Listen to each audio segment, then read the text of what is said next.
We need to talk about James Tavernier, someone who I think you could best describe as an enigma. There's some Rangers fans that absolutely love him, think he's a club legend.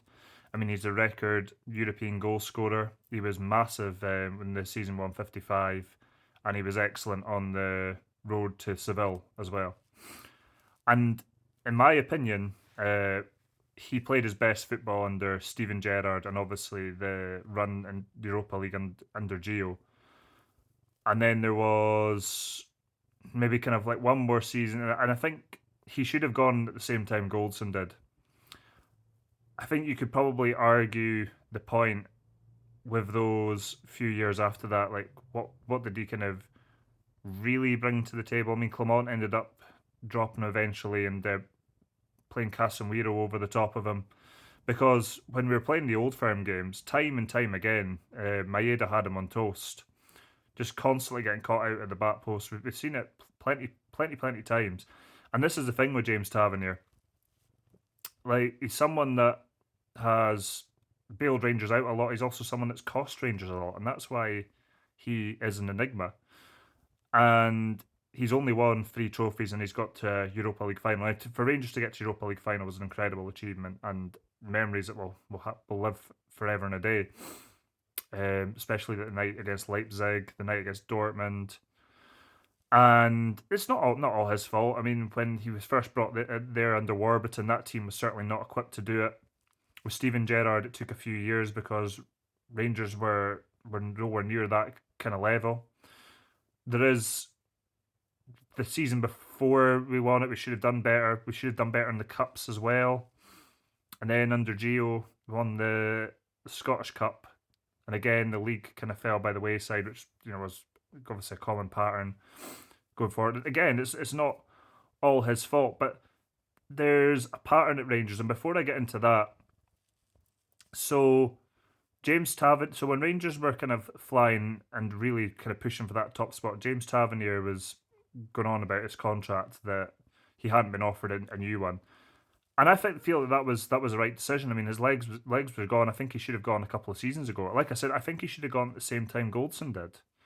Now, that might not have been popular. Maybe people wanted him to stay the 10 years to get his testimonial, but if there's a certain point where he's not really offering what you need him to, then you move him on. I mean, people were quick enough to want to move on Connor Goldson, and could argue the defence hasn't been the same since. But at the same time, I think it was the right time for him to go, and I think that James Tavernier should have gone then as well.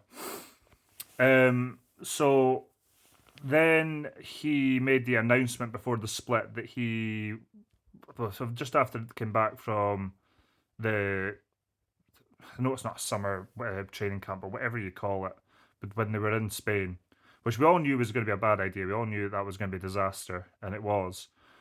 And clearly, because Rangers were doing well, they were scoring goals, they were playing well before the split happened. Okay, there was a scare against Falkirk.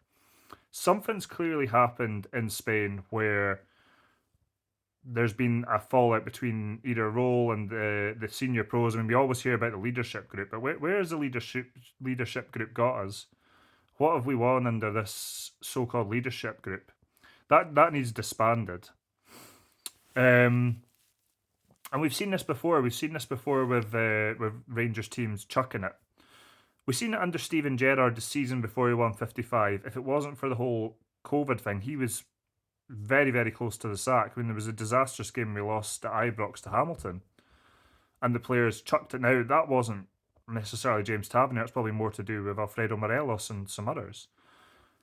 And then under Gio, after we took a few pacings in Champions League, he made comments saying that Rangers were not set to play at that level, which was probably a bit daft because they'd just been in a Europa League final. And again, the players chucked it. When Michael Beale came in, and listen, I'm not going to defend Michael Beale because I think Michael Beale was a blithering idiot at Rangers and has caused so many issues. And it's why Clement had such a difficult job, because all the money that he could have maybe had to spend, not that he would have got to or should have got to spend that amount of money, Michael Beale wasted an absolute dross. But even under him, again, you probably could say that the players chucked it because they didn't like him, because Michael Beale, I think Michael Beale, we all know he's a very good coach, but I don't think he's a very good people person. So people don't kind of gravitate towards him. You hear the way he speaks and all that. I mean, he takes all the credit for the success under Steven Gerrard. Does he deserve credit? Of course he does. I mean, obviously, he was the first team coach. But Gerrard was the manager, and Gary McAllister was the assistant manager. So it wasn't just him. And then they obviously had Colshaw, the boy from Liverpool. So there was a collective there. And then Paul Le Guen, again, the players chucked. I mean, look at that Queen's Park result. Now, you can put all the blame on the manager there, but I mean, you've got 11 professionals playing against a team that I think they were in the championship at that point at Ibrox, and they can't get themselves up for that. And this is the Rangers have been struggling all season. They kind of were starting to kind of turn a corner, and then that happened, and then again the form just went out the window. And well, Russell Martin was a disaster. Should never been appointed in the first place. And then I know Barry Ferguson was interim manager, but again, the result apart from in Europe, the results weren't great. So these players are hardly running through walls for any manager. So with it happening to Danny Role, the common denominator in there is James Tavernier. So you can draw your own conclusions with that. He has been there through all of that. This is the player that's the captain, the player that should be setting the standards at Rangers. And there's times that he has set the standards, and there's times that he's let us down. And going into this game against Hibs, which was a dead rubber anyway, he admits himself he was injured, that he took an injection. So Rule decided not to start him. He was going to come off from the bench. Right or wrong? I mean, at the end of the day, it's a manager's decision. You have to accept the manager's decision. Whether you agree with it and think, oh, we started him at Celtic Park, blah, blah, blah, blah. It's a manager's decision at the end of the day.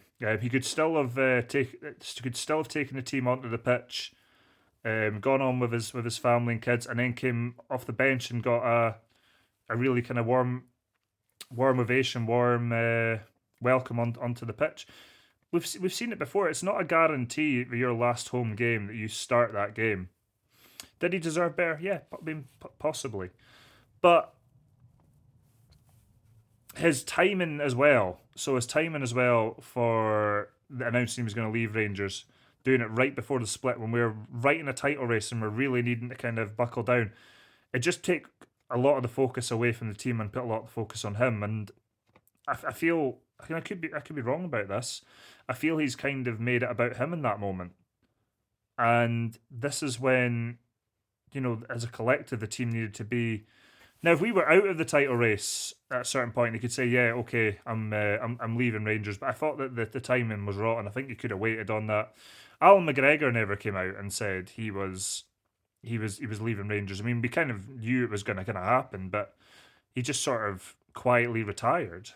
And then he had his testimonial. And James Tavernier will get a Rangers testimonial, and that's where he'll get to say his goodbyes and stuff. Has Danny Role helped himself? No, absolutely not. The selections have been bizarre. And clearly there is a huge disconnect with the team. I mean, there's going to be a lot of these players that are not going to be here next season, so at the moment, it's looking like Danny Rule is going to still be there. Should he be there? I mean, it's the first manager since Dick Advocaat to lose 3-4 games in a row in the league. So rightfully, he should probably get sacked for that, 100%. But if he's still the manager next season, I'll be backing him. And unfortunately, he is going to have people wanting him to fail. He's had people wanting him to fail this season, but they're also the same people that complain about James Tavernier and saying that he shouldn't be there and all that. And because Rule has now singled out, they feel he's singled out Tavernier, and because they want Rule away, they're now jumping on Rule because they're now jumping that because they want him away. But then these are also the same people that want James Tavernier away. So we're never happy. But yeah, he will always be someone that will divide opinion at Rangers. I mean, I suppose the argument is that when he leaves the club is when he'll be sort of more appreciated. And maybe that'll be the case. Maybe we'll think, oh, we wish we still had him. But as I said, I think he should have gone at the same time as Connor Golson.